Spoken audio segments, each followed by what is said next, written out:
Quiet, please. Quiet, please. Quiet Please for Tonight is written by Willis Cooper, directed by Chuck and Megan Marra, and features Bill Attaway, Susan DeMonte, and Anton Prather. The story tonight is called 3 Sides to a Story. We were walking along this road, and it was dark, sort of like twilight. A long straight road. There wasn't anybody else on it, just us 3. Victor and Francis and me. And we were walking along. It was kind of funny we were walking along, as long as I can remember. I mean, as long as I'd known him, Victor has gone around in a wheelchair. But he was walking down the road with us. And then we came to 3 stones alongside the road. You know, like milestones, sort of, and they were the only things you could see along there in the twilight. 3 stones, and there were 3 of us. And I said to Victor, I wonder what those stones are. And Victor said, I don't know. And then Frances spoke up and she said, I bet I know what they are, Clyde. And we said, what? And she said, I bet there are tombstones. And so we kind of laughed and walked on a little farther, and all of a sudden there was a big red glow in the sky ahead, and it looked like a fire. And we wondered what it was. After a minute or 2, we could see the flames, and it looked like it was the biggest fire any of us had ever seen. And we kept walking down the road toward it, and we still didn't know what it was.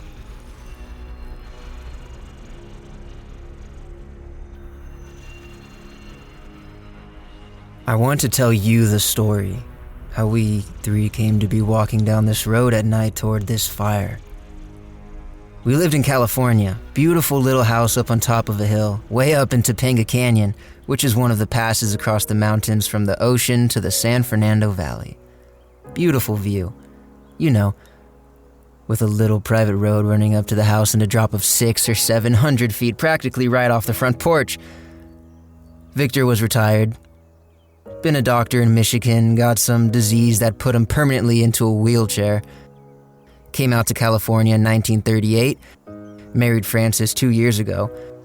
They hired me as kind of a handyman, companion, what have you. Pushed Victor around in a wheelchair. The top of a mountain, Topanga Canyon, is a swell place for a wheelchair, believe me. Well, so I gotta be kind of one of the family. You know how it is. You know, there's more than one side to every story. This is my side. Honestly, I hadn't noticed it till one day last fall when Francis and I were sitting on the porch having a cold drink. Victor was in the house taking a nap. I was just sitting there, looking down the hillside. You know what, Clyde? What? You're awfully good looking. Well, thanks, Francis. No, I mean it. You're good looking too. Mm-hmm. I gotta drive over to Canoga Park for the groceries. Aw, stay here a while. There's no rush. Maybe I'll go with you. I have to go pretty soon. You've got the nicest hair. I ought to give you a quarter. No, really. I had to get a job in pictures. You'd be terrific. Yeah, they put caps on your teeth. You got good teeth. You want another drink? I don't think so. Yes, sir. You're quite a hunk of a man, boy. You ain't so bad yourself. Oh, me? You know, if I'd met you before I met Victor, I could have gone for you. Well, I'm going for the groceries. Oh, sit still. There's lots of time and we're having fun. You are. What do you mean? You're ribbing me. I'm not ribbing you, Clyde. What do you call it then? I'm making love to you. Cut it out, Francis. Yes, sir. If it wasn't for Victor... Maybe we ought to knock him off. Maybe we ought to. Well, I'm going to get the car. Wait a minute. Huh? Give me a kiss. Come on now. I said, give me a kiss. Come here. Now. Listen, Francis, Victor's... Now. Why, Clyde. How nice. As Clyde said, there is more than one side to a story. I want to tell my side. Victor, Francis's husband, the man in the wheelchair. I wasn't asleep. I had been, but Francis's voice is sometimes louder than she thinks it is. And it awakened me, and there's one thing about a wheelchair. It moves quite silently. I'd rolled over to the doorway just in time to see Francis and Clyde embracing. And I quickly slid it out of sight. I don't know why. I suppose it was more or less instinctive. And I waited till he went down the porch steps before I pushed the door open. Oh, are you awake? Obviously, my dear. Clyde's gone for the groceries. I thought I heard his voice. He just left. Have a good sleep? Very nice. Like a drink? I think I'll wait. There goes Clyde now. Hi, boy! What's the matter with him? Why? Why, he looks sort of embarrassed or something. Oh, you're crazy, Victor. He's a big, handsome brute, isn't he? Who? Clyde? Oh, sure. Wonder how tall he is. I'm sure I don't know. You know, I was 5'10" before I took to this chair. I know. These big huskies, you never realize how lucky they are. Why? I mean, compared to me, I know I never gave it a thought when I was in good health. Oh, don't talk that way, Victor. You've got a lot of things Clyde hasn't got. I've got you, dear. I mean, like money. Money really isn't so important. You know, Victor, I wonder why it is. Why, what is, dear? Why people who have lots of money are always the ones who make that crack about money not being important. Well, I suppose you have to have money first to discover how unimportant it is. I suppose that's it. I'd sure like to have the chance to find out whether it is or not. Are you hinting that I ought to increase your allowance? No. No, I don't mean that. I mean, I'd like to have just buckets of money. We're fairly well fixed, you know. I know. But that's your money, Victor. I'd like to have bags and bags of my own. Well, all you have to do, my dear, is wait till I die. Oh, but I want it. Oh, I'm sorry, Victor. What would you do with it? Why, I'd buy all the clothes in the world. I'd travel. I'd go to San Francisco and Santa Barbara and New York and leave me here roosting on a mountainside? I'm glad you haven't got it. Oh, Victor, I didn't mean... I'm sorry. Oh, forget it, darling. I couldn't resist the temptation to kid you a little. Well, I am sorry. I'll tell you what. It is rough on you being cooped up here. Why don't you have Clyde drive you to Santa Barbara tomorrow? Or the next day. Oh, Victor. Really? I guess we can afford it. Oh, gee. And I could get some new clothes. And I think I can trust Clyde with you. What? I mean, trust him to not let you buy too much. Oh. Shall I get you a drink now?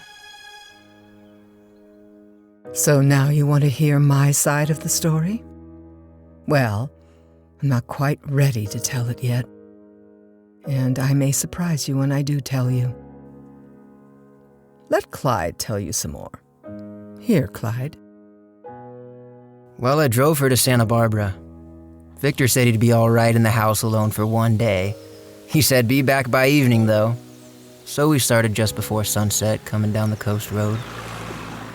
I was kind of wondering about Francis, you know. But she didn't say anything out of the ordinary, so I figured, well, let it pass. We were just passing Point Magoo. You know where the Japanese fishing village used to be before the war, now the Navy shoots rockets or something like that. And Francis said pull up. So I pulled off the road. Well, I said.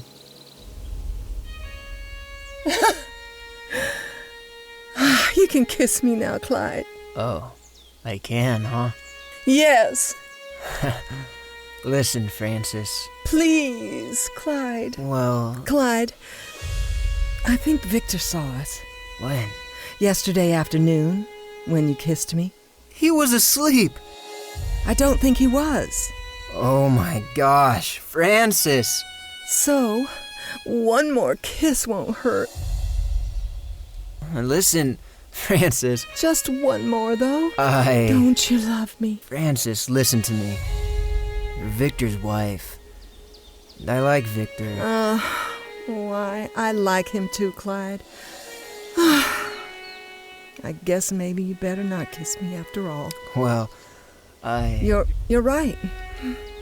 Let's drive on. It's getting dark and I worry about Victor. So do I. Gee, it was fun today. With a lot of money to spend. I wish I really had a lot of money. Gosh, Victor's got a lot, hasn't he? Oh, sure. And if he dies, I'll get... Oh, I mustn't talk that way. No, don't. I worry about him sometimes, Clyde. You know, in that wheelchair. If he'd ever rolled off the porch up there, why, he'd fall all the way down the mountainside. Why, he'd smash into pieces, wouldn't he? Wouldn't he? Francis kissed Clyde again today. I said a wheelchair is remarkably silent. They didn't hear me as I wheeled myself from the living room to the kitchen, and they didn't see me. I didn't speak until they had moved away from each other. But if I've ever seen guilt written on two persons' faces, I saw it then. It's been 2 months since I saw that first kiss on the porch. Or was this the second? Or... I'm a suspicious fool. Of course my wife loves me. Of course Clyde is a loyal friend. What am I thinking of? Just buckets of money. I'm a suspicious fool. Oh, but I want it. I am a suspicious fool. I must have Clyde oil his wheelchair. I think I detected the faintest squeak in the right wheel. It would be nice to be married to Francis, wouldn't it? I think she's the most beautiful woman I've ever seen. It's funny. How long have I been here with them, and I never particularly noticed before how beautiful she is. Victor's changed, though, hasn't he? I never used to notice how stingy he is. Poor Francis. She deserves everything in the world. Money, and good times, and everything. Well, I like Victor, sure. But it'll be a great break for Francis when he dies. She'll be rich like she wants to be. I wonder where I'll fit into the picture then. What am I thinking about? Victor's my friend, even if I do work for him. Francis is his wife. I've got to stop this. I'll be thinking about murdering the guy next thing. Why, hello, Francis. What were you thinking about then, Clyde? What do you mean? When? When I came out on the porch just now? Why, just thinking. About me? Well, Were you? kind of. You're a nice boy, and Francis loves you. Where's Victor? Upstairs reading. You know what I wish? What? I wish you and I could go for a ride. Well, we can't. You know that. Sure, I know it. But the moon's so nice. Wouldn't you like to, though? But we can't. I know it. But there's no harm in saying we'd like to, is there? Of course not. What would we do? Would we drive down to the beach? I guess so. Would you kiss me? Francis.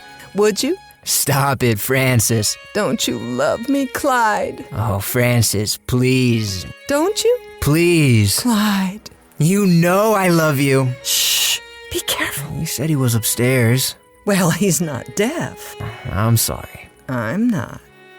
Well, now you know. Yes. Now I know. Clyde? What? I'm going in. No, wait. It'd be awfully nice being married to you. Francis, don't say that. Wouldn't you like it? Yes, but... But what? Victor. Mm-hmm. Clyde, do you love me enough to do something for me? Pretty near anything. Anything? Anything. What do you want me to do? Nothing. Now. What do you mean? I'll ask you to do something for me someday. Will you do it then? What is it? I'll ask you. Someday. Promise you will. I promise. But I wish... Kiss me, darling. Wait. Listen. What is it? I thought I heard a squeak. Like that one wheel on Victor's chair. I was a surgeon, as I think Clyde told you. I possessed also, I flatter myself, that detachment that is such an important asset in my profession. I have performed operations on close friends with the same objectivity that I employed upon unknowns. Therefore, I was able to apply the same impersonal approach to the diagnosis of a case in which I might be presumed to be the most interested party. It is interesting. My conclusions were easily arrived at. I was in danger of my life. Francis had spoken of marrying Clyde. Clyde was obviously under an influence that I at least recognized as sinister.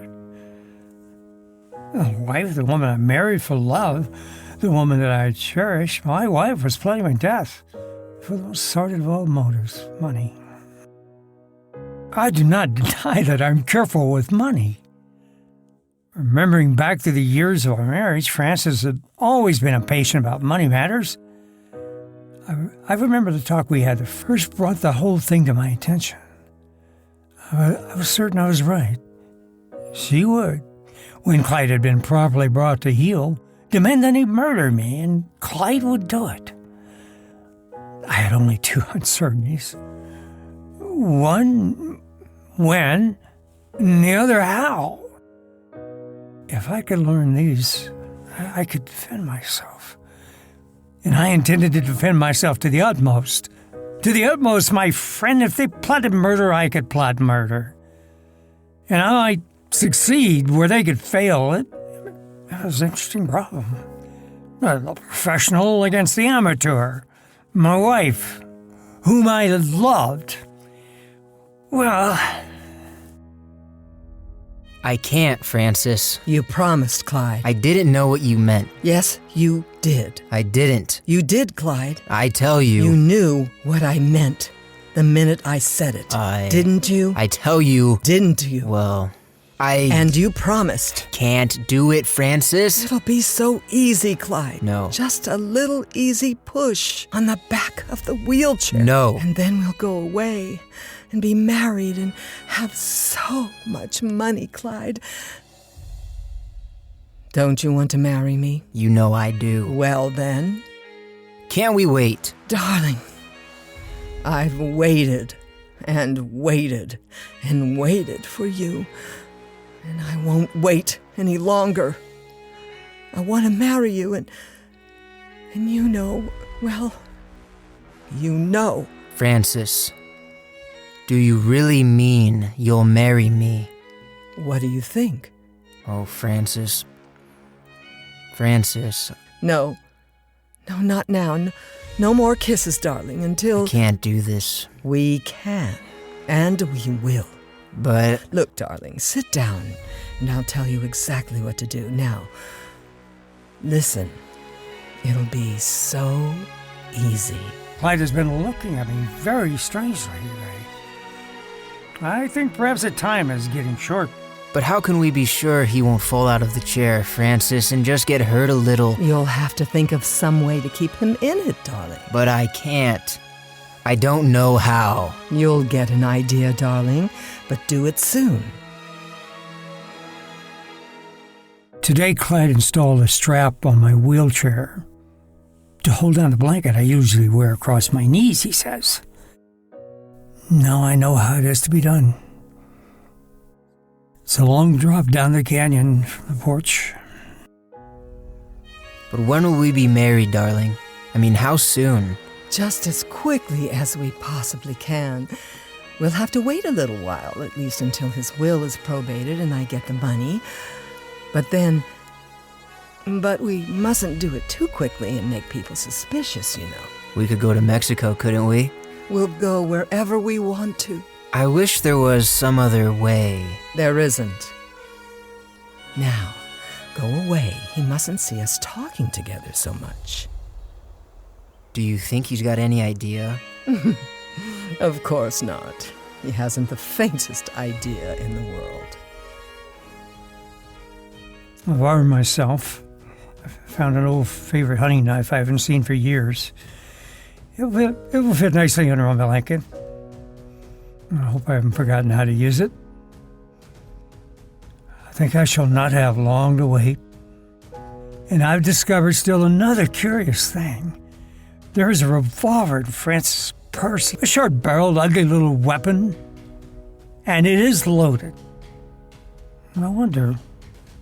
Well, this is the night. This is the night I keep my promise to Francis. It is a hot night. We don't usually have hot nights up here in the canyon.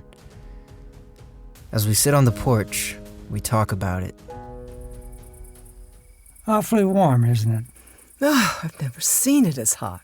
Earthquake weather. What? Earthquake weather. They say when it's hot and sultry like this, it breeds earthquakes. Oh, that's silly, Clyde. Clyde. No, it isn't, Victor. I remember. Clyde. What? Now. And for a second, I didn't know what she means. But she says it again. Now. And her voice cracks like a black snake whip. And I jump to my feet, and she's staring at me, and I stretch out my hand to the back of Victor's wheelchair. And now, listen to my side of it. I told you I'd surprise you. Unless you've guessed it already, that's just the way it was. Awfully warm, isn't it? Oh, I've never seen it as hot. Earthquake weather. What?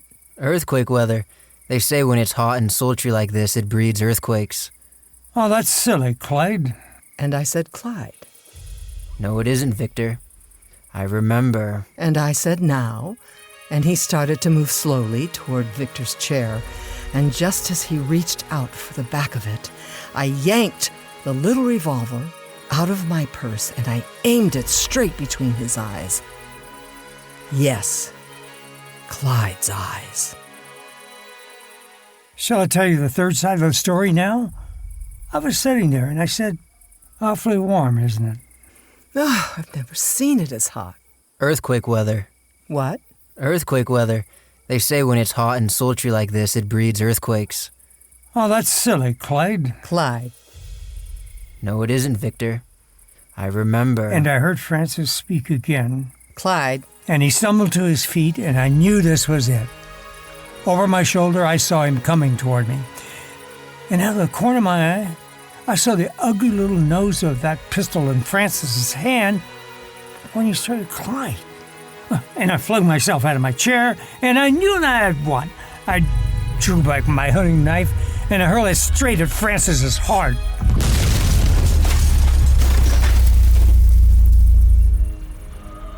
Yes, it was earthquake weather. No, nobody actually murdered anybody.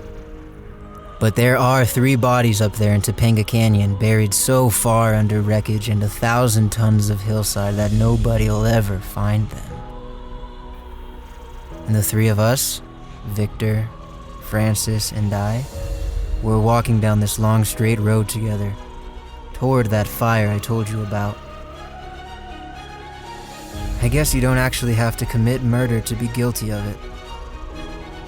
If you think about it, and plot, and plan it, well, that's enough. You get punished anyway. You know what that big fire we're walking into is?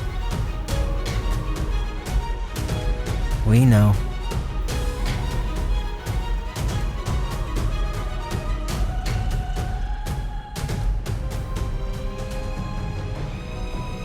You have listened to Quiet Please, which was written by Willis Cooper and directed by Chuck and Megan Marra.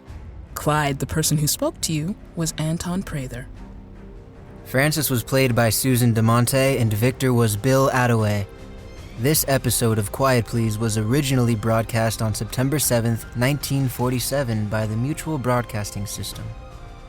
And now for a word about the next Quiet Please. Here is our director, Chuck Marra.